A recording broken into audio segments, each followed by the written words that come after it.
and welcome to the Shy Sheep. So on this week's video, I thought that it would be fun to share some of the things that I've learned since I've started figure collecting. I feel like it might be a little early on for me to be doing this since I haven't been collecting for that long, but at the same time I feel like I have learned quite a lot since I started figure collecting, and I can always do an updated video of this, you know, of more things I've learned. And I just feel like most of you will probably know these things, right? But I thought maybe if there is someone new to figure collecting that happens upon this video, they may find it helpful. And also, for all of you who do know this already, I'm sure that you can laugh with me and be like, it took you long enough to learn.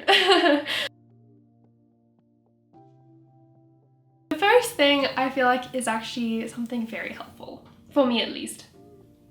So, number one, Amazon Japan is life-changing, especially for pre-orders.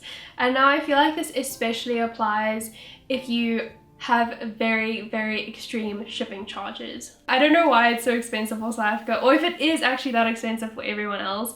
I'm not really sure, but it just feels like it's super expensive in South Africa to ship things via anything. Amazon Japan is amazing for pre-orders. If you're like me and you have really, really terrible shipping charges, and if your postal system does suck a little and you are a little bit worried about using EMS, and would, if you can, prefer to use DHL, but then I recommend Amazon Japan. It's amazing for pre-orders. The pre-orders pop up like a day or so, sometimes later, or sometimes they pop up at the time of pre-order release. It's really amazing because you can see the price that you're gonna pay well, not upfront, they charge you at your pre-order, so you don't get charged upfront, but you can see the price of your shipping, the price of the product, and they also include your customs fees as well, because I get hit with customs every time using DHL, so and the customs fees are generally actually a lot less than what I would get charged if I was shipping with someone else, like shipping via Amiami and stuff. So it's been really helpful for budgeting as well, because you can actually see, and the shipping prices are really reasonable. And yeah, I do have one piece of advice. I did see someone saying that if you are worried about the packaging or whatever, you can click gift wrap because it's like 300 yen more. And at least then the person knows to pack your thing a bit more carefully and it's gonna get gift wrapped because it's a gift. And they generally pack it a bit better or more carefully because it is a gift, and it's only an extra 300 yen, so yeah. But I thought that was really helpful, and really it's really helped me. Amazon Japan is where I'm making most of my pre-orders now, if not through other places. I try and avoid Amiami right now. Recommend Amazon Japan, give it a try. I only had a good experience so far, so my Fortitude Levi is coming off of there as well, and he was 3,000 yen shipping, DHL shipping, so that's really good for me if anyone's wondering. Number two is something I have actually learned that is really important. And that is that waiting is key, or can be key. And let me just say, this only technically applies to certain anime and certain anime figure pre-orders. So when a pre-order first comes out and you can see that it's like not gonna sell out that same day, right?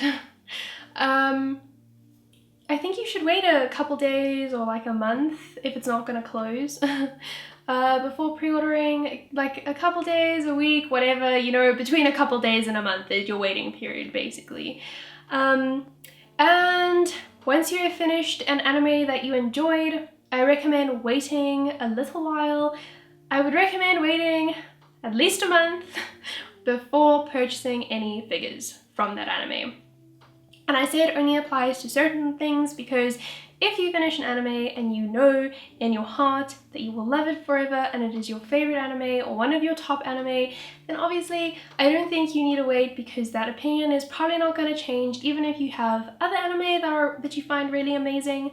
I'm sure that that one will still stay with you and be one of your top rated anime, so you'll still want figures from it.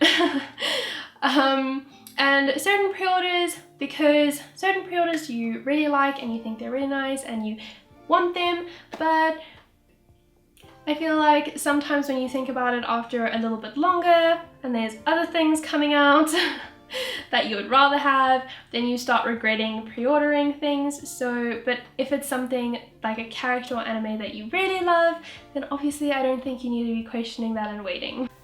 Figures I purchased / pre-ordered from anime that I've really enjoyed and thought were good anime, but I wouldn't classify as my top anime. And to be honest with you, the pre-orders that I've made from those anime for those characters have all been cancelled. I would really recommend waiting if it's not like an anime you absolutely love off the bat. Like for me, that was Jujutsu Kaisen. And yeah, I would recommend it. I think it's good to let it settle in you for a while. Yeah, I think it can just be really helpful for to prevent making unnecessary purchases or unnecessary pre-orders, because then you don't need to cancel them later on down the line, even though that's not a bad thing. Waiting on pre-orders, basically the same thing. Sometimes it's really easy to get hype on a pre-order and just pre-order something because you think you should pre-order it because everyone else is making it seem super hype, and it's really difficult to separate yourself from that. Especially when you first start collecting, I definitely found that very difficult. Okay, number 3 is, I feel like this is like patience is key. Re-releases do happen, you guys. Everyone says re-releases are super rare, and yes, re-releases are rare, they really are. But lately, the trend seems that re-releases can happen more often than you think they will. Even if they are rare, they're probably, because of how rare everyone says they are, I think they happen more than what you think they're gonna happen. Especially, and I found this especially for anime, like figures for anime that are still ongoing and have had figures in the past for them. It is very common, I found, for those figures to get re-releases if there is a new season of that anime coming out that is super hype. An example is Attack on Titan. The Kotobukiya ones of the tree stumps got re-released last year. Fortitude Levi, with the final of season 4 this year, getting a re-release. I know that Holo figure last year got a re-release as well. Saber Altered Drace version got a re-release last year. Those Pyra and Mithra, I think, those girls from Xenoblade Chronicles or whatever, they got like 3 re-releases because they were so popular.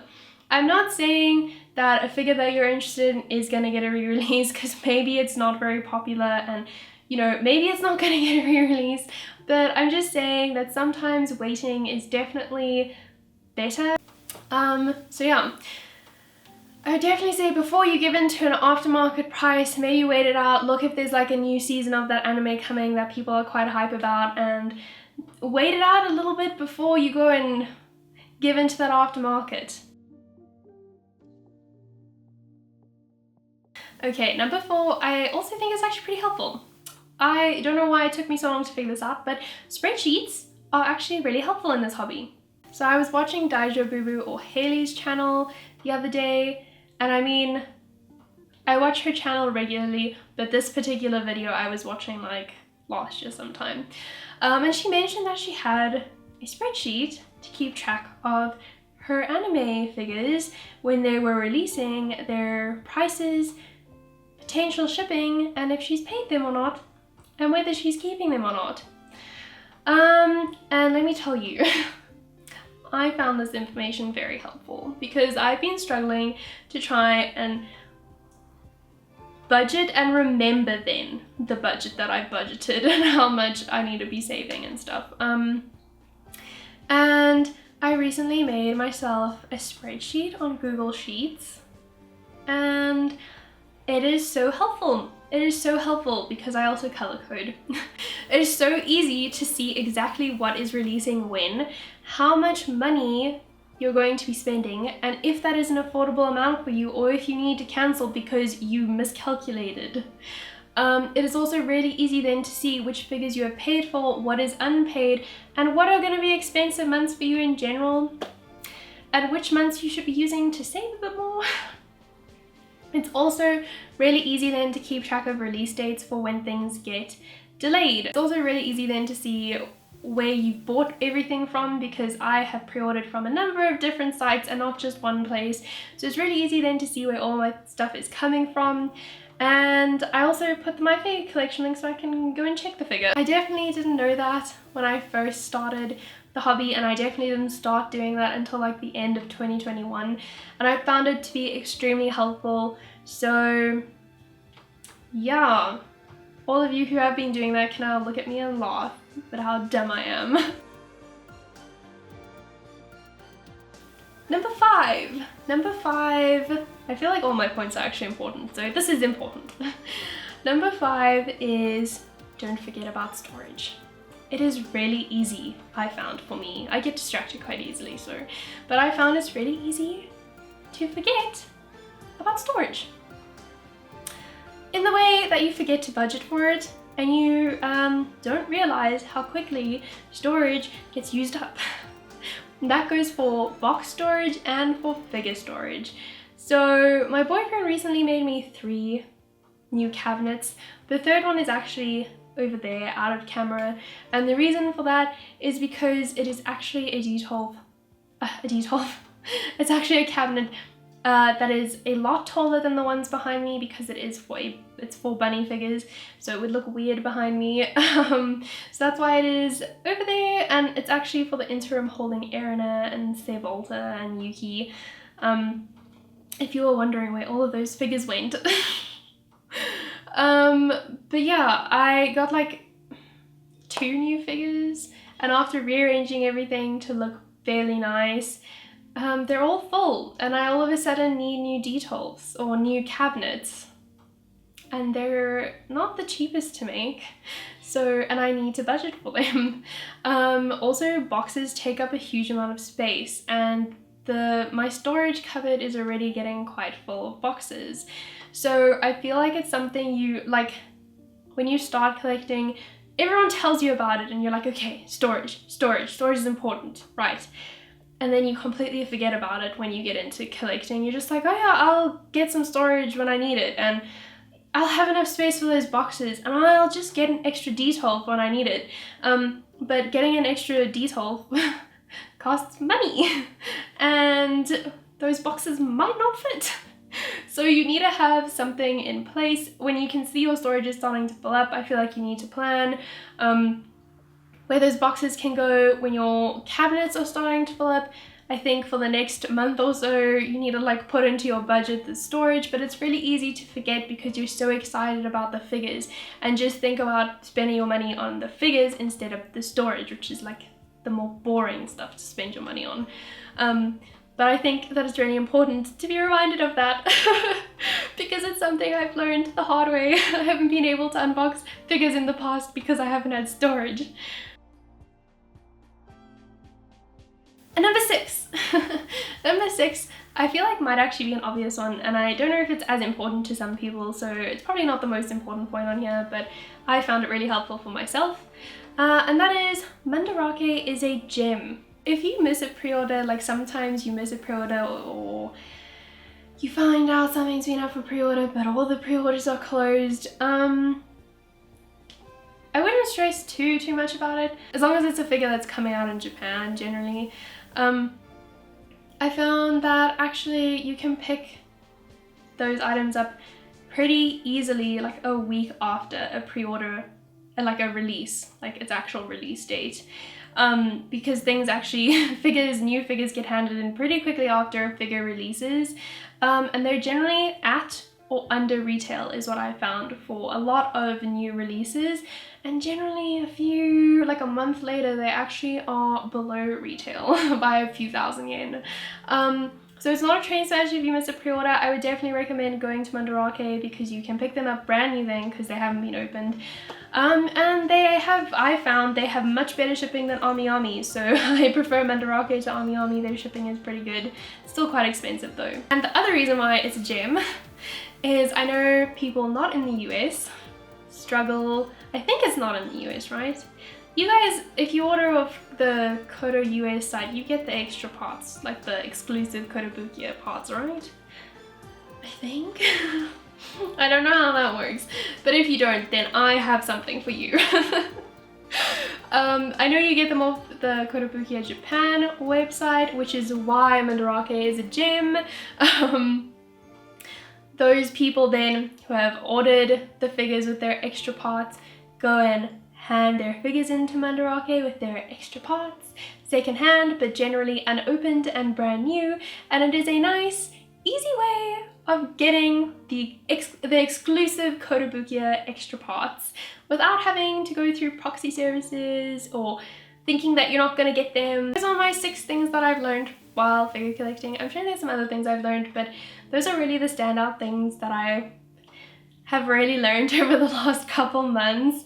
And I hope that you guys enjoyed them and can relate to what I'm saying if like none of this was new to you. If you didn't know any of this stuff, I really hope that it does help you and that you found it helpful.